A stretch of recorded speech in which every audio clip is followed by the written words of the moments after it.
আজ তোমাদের দেখাই বেলজিয়ামে কিভাবে স্টুডেন্ট বা ওয়ার্কিং প্রফেশনালরা রুম রেন্ট নেয়। সো হ্যালো এভরিওয়ান, আমি সহেলি আর আমার নতুন একটি ভিডিওতে আপনাদের স্বাগত।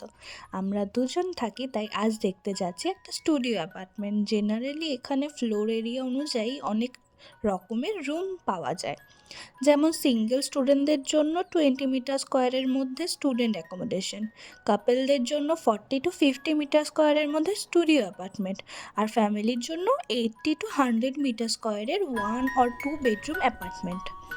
বেলজিয়ামের কিছু স্পেসিফিক ওয়েবসাইট যেমন ইমোওয়েব, লিভিংস্টোন, কোভাস, আপকট এর ওয়েবসাইট পোস্টাল কোড অনুযায়ী এই রুমগুলির অ্যাডভার্টাইজমেন্ট বেরোয়।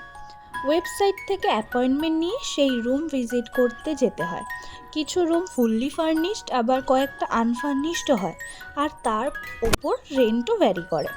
আমরা এখন যে ফুল ফার্নিশ স্টুডিওটায় থাকি সেটা 35 মিটার স্কোয়ার। তার রেন্ট ইন্ডিয়ান মানিতে প্রায় 84,000 টাকার কাছাকাছি। যা কথা বলতে বলতে চলে এলাম স্টুডিওর ঠিক কাছে। এটা একটা fully furnish studio. Electricity, water, internet সব মিলিয়ে রেন্ট প্রায় 95,000 টাকার কাছাকাছি। ছোট্ট করে একটা রুম ট্যুর দেখিয়ে দিই তোমাদের। আজকের জন্য টাটা, আবার দেখা হবে অন্য ভিডিওতে।